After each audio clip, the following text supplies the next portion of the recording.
This week on Jerusalem Dateline, the Iran question. Can the regime be trusted to stop its nuclear program? Plus, protecting Israel. The Jordan Valley forms a natural strategic barrier on its eastern border. Now some are pressuring Israel to give it up for a peace deal. And the Lion of Israel, one of Israel's greatest military and political leaders, passes from the scene. We remember Ariel Sharon. Hello and welcome to this edition of Jerusalem Dateline. I'm Chris Mitchell, coming to you from Yemen Moshe. It's a neighborhood just across from Jerusalem's Old City. The Obama administration is moving ahead with its nuclear deal with Iran. The plan is supposed to keep Iran from obtaining nuclear weapons, but not everyone thinks it's a good deal. Congress is against it, while Israel and even some Arab countries are warning that Iran can't be trusted. Caitlin Burke has that story.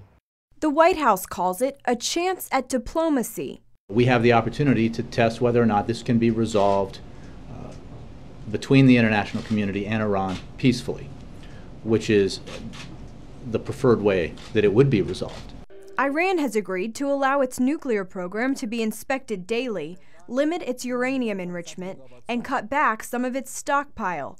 In return, the U.S. and other countries will ease up on economic sanctions. President Obama says the deal will help prevent Iran from obtaining nuclear weapons.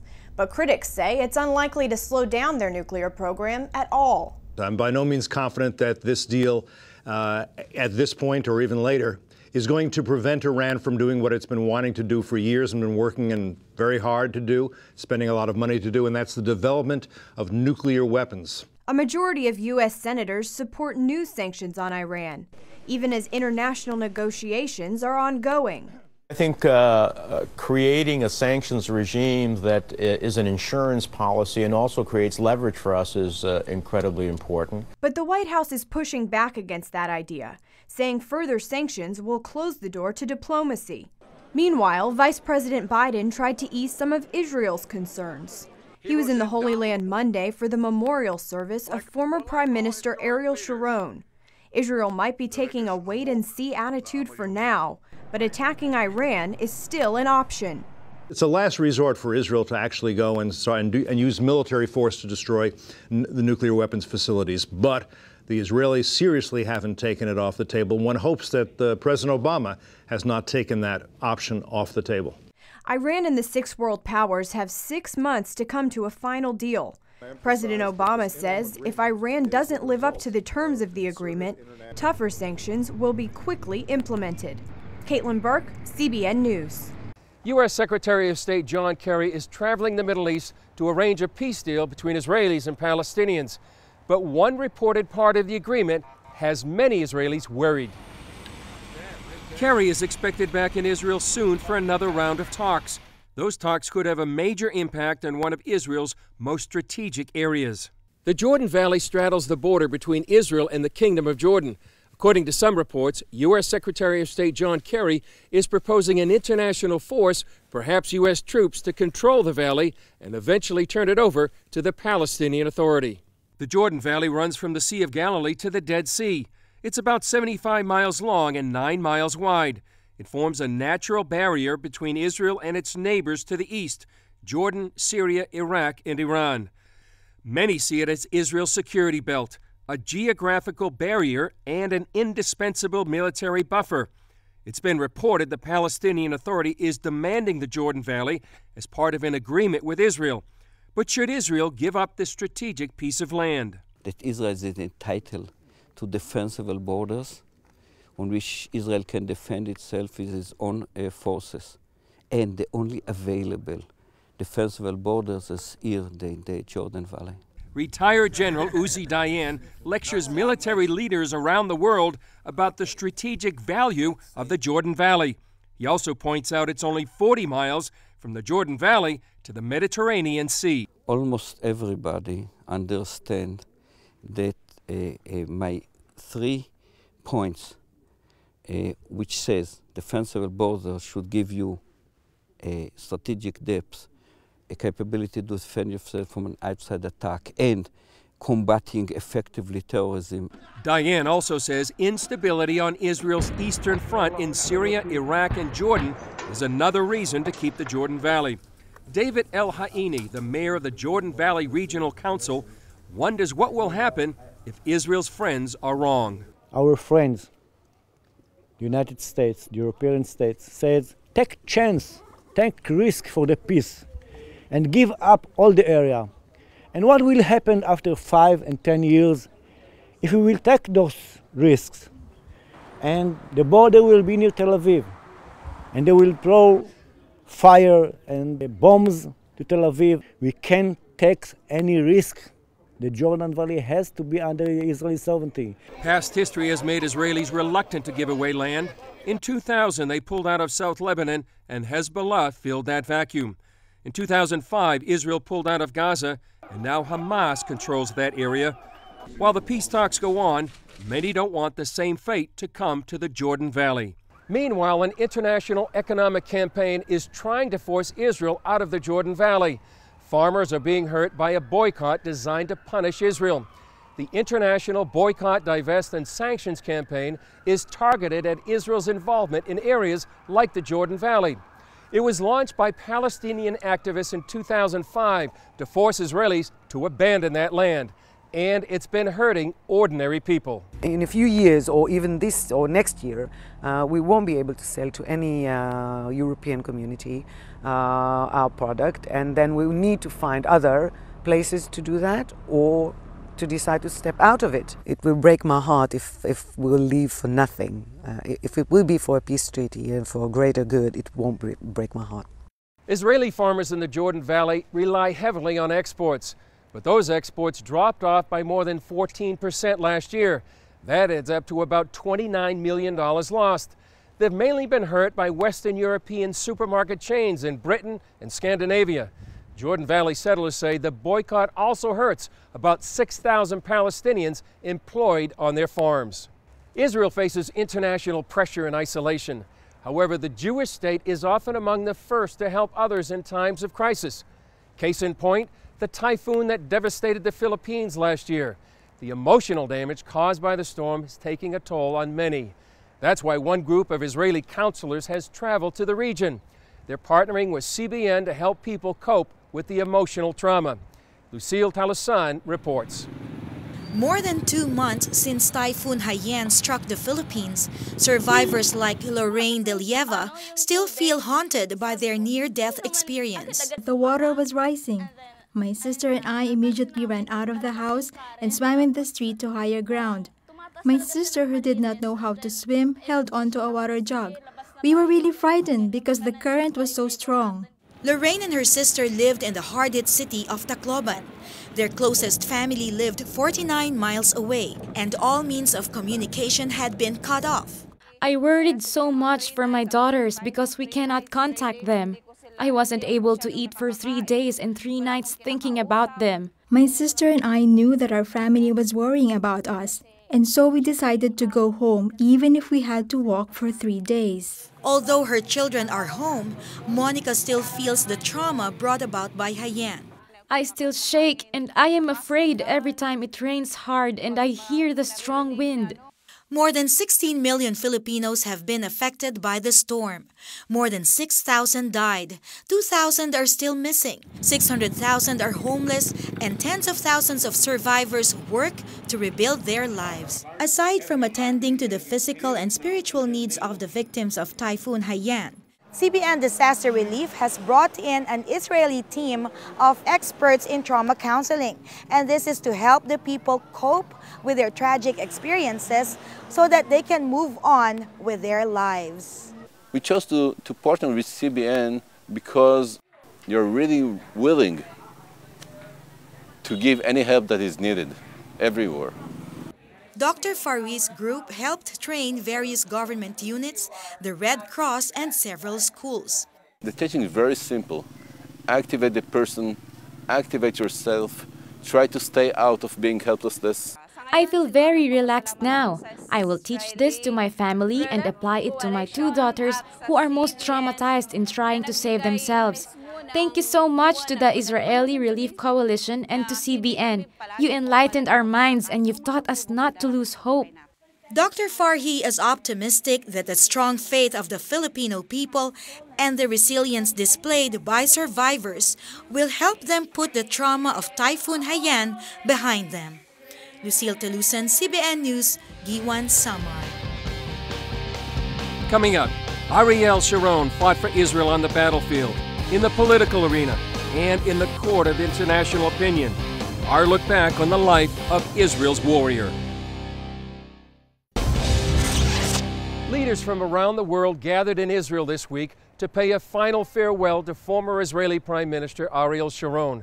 Sharon died Saturday after living for more than 8 years in a coma from a massive cerebral hemorrhage in 2006. He was 85. Sharon's official state memorial began outside Israel's Parliament building in Jerusalem. Leaders like U.S. Vice President Joe Biden and former British Prime Minister Tony Blair paid homage to Sharon. Israel's President Shimon Peres, a longtime friend of Sharon, called him a man of the land and a military legend. Sharon's body made the trip from the Parliament to southern Israel and Sharon's ranch.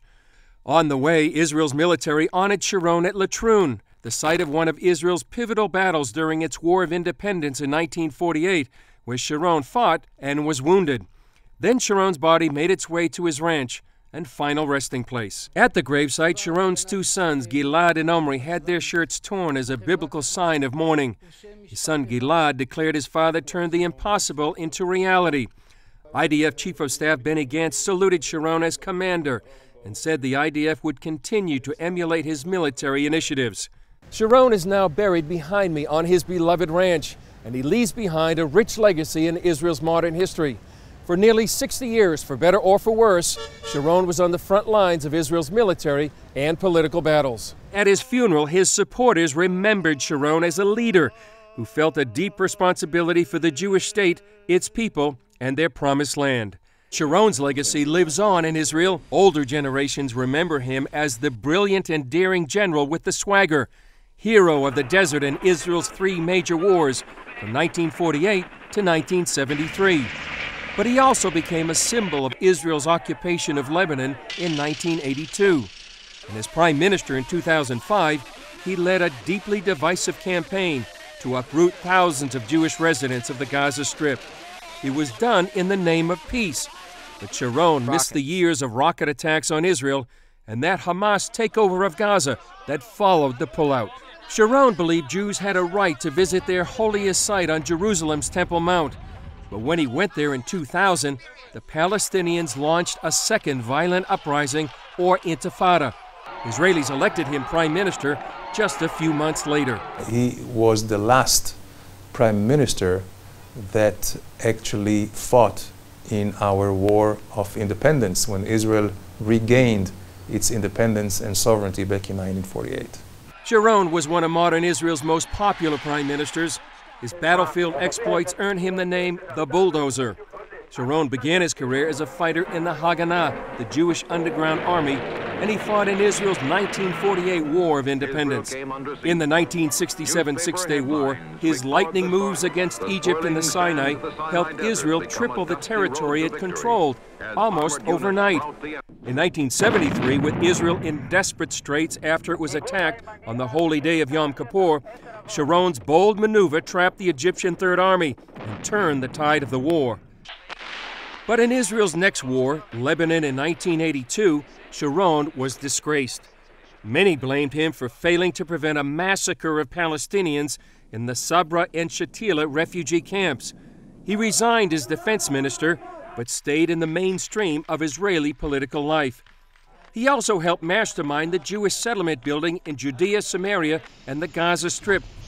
All those communities that we build in Judea, Samaria, Gaza district, the Golan Heights, they are not obstacle to peace, they are obstacle to war. His legacy will be of great leadership. He was very, very proud of his Jewishness. He was very proud of Jewish history. He felt the responsibility for the Jewish people and the Jewish history and the reconnection of the Jews to their land. As the leader known as Arik is laid to rest, Israel is surrounded by unstable enemies on nearly every side. But the Jewish state is stronger than ever, and millions of Israelis know that is due in some measure, to Ariel Sharon. Up next, Egypt votes for a new constitution. Why Christians believe it could bring greater freedom of worship. Welcome back. The threat of violence did keep some Egyptians from lining up to vote on their new constitution. At least 11 people were killed in clashes between the army and Muslim Brotherhood protesters. But as Gary Lane reports, turnout was heavy despite the fighting. Members of Egypt's interim government describe the constitutional referendum as the dawn of a new day for their nation, one full of stability, justice, and free from terrorism. Egyptian Foreign Minister Nabil Fahmy talked to the press after casting his vote.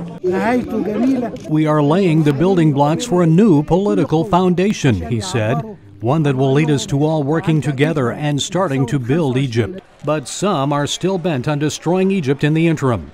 Despite tight security, this courthouse north of Cairo was nearly blown off its foundation Tuesday morning. The bombing occurred just yards away from one polling station. No one was killed in the courthouse blast, but at least 5 pro-Morsi demonstrators have reportedly died in clashes with security forces in areas of Upper Egypt. The Muslim Brotherhood, recently labeled a terrorist organization by the government, has called for a vote boycott. Regardless, lines were long at many polling stations Tuesday morning, and a poll taken by the Basira Group last month indicated a heavy voter turnout. 76% of respondents said they plan to participate in the referendum. 74% of them said they'd vote yes. The head of the Coptic Orthodox Church, Pope Tawadros II, urged Christians to vote yes. It will allow Egypt to go forward to a better future. There's a beautiful saying among Arabs, saying yes increases the blessing. That's because the amended Constitution guarantees freedom of worship and the building of churches. Gary Lane, CBN News. In Iran, the Islamic regime continues to imprison American pastor Saeed Abedini. Now other American pastors are calling on church leaders to come to the White House and risk arrest every Monday from now until March. Paul Strand explains. Pastors put their freedom on the line to bring attention to Saeed Abedini, sentenced to 8 years in one of the world's most brutal prisons, while the American president reportedly does nothing to secure his freedom. These pastors say it's time for more than talk. And we believe that our culture is dying for a model, and we also believe there are many courageous men in the pulpits in America that understand it's time to act now. So these pastors are risking arrest out in front of the White House to stand with an American pastor now imprisoned in Iran and facing much worse circumstances. They pointed out as they were arrested, President Obama has never reached out to Saeed's wife and children. That's one reason Nakhmeh Abedini will join the pastors March 8th, risking arrest herself for the sake of her husband. And if President Obama won't reach out to her and won't stand for her husband and the persecuted church, then she's coming to his very front yard. She is personally going to invite pastors across the country to come and stand with her and her children because her husband is being neglected in a foreign jail with no representation except for the church. Paul Strand, CBN News, the White House. Coming up, in Jerusalem, a Christian woman uses her disability to help Muslim children overcome theirs. Finally today, a story that gives new meaning to the proverb of the blind leading the blind. We take you to a small learning center in East Jerusalem where sightless Palestinian women learn skills that give them self-confidence and hope for a productive life. The story begins with a Palestinian Christian who would not allow her own blindness to keep her from helping others. Every time Lydia Mansour goes grocery shopping, she faces obstacles. The roads are very, very, very difficult, and they never think of blind people, at least not in East Jerusalem, all the West Bank. Miss Lydia shops not only for herself, but for 36 students at the Peace Center for the Blind, an educational and vocational center she founded 30 years ago in East Jerusalem. Although she's a Palestinian Christian, her students are mostly Muslim. The purpose for this center is to help these women to be independent. If we hadn't started this center, many people would be left without education, without a job, without any interest perhaps in life. Karima joined the staff after going through the school's vocational training program. They gave me the permission to do everything, and I feel confidence in myself. Students learn to read and write along with skills they need to take care of themselves. They create products to sell, giving them an opportunity to earn an income. Each individual has special attention, and we get through the individual just up to where they need to go. Some finish universities, and if not, they go to the vocational center. At least they have something to help them in the future. Miss Lydia was born near Jerusalem and lost her sight when she was only 2. But she was determined that blindness would not hold her back. As I grew up, if I took over something, I was always determined to do it. If I was quite convinced that this has to be, I always got through. That same determination is now turning other lives around. Muna couldn't speak when she arrived at the center. Weeks later, her family noticed a striking difference. We were really surprised because she was talking and understanding what she's saying. There was a lot of joy in the family because she also was happy that she could say things and people can understand what she is wanting and what she is trying to say. Muna's father understands disabilities. He overcame childhood polio to earn a degree in business. Now his daughter is on her way to a more fruitful life as well. There are many more women in East Jerusalem and the West Bank who could use this kind of help. I'm all the time praying that the Lord would give us a building that we could do all our work in under one roof. Everybody in life, every child has to be given a chance to prove what they can do. Some people are going to be very successful, others not. It has nothing to do with blindness. I believe that everybody should be given an opportunity. Heather Sells, CBN News. Well, that's quite an inspiring story. That's it for this edition. I'm Chris Mitchell. We'll see you next time on Jerusalem Dateline.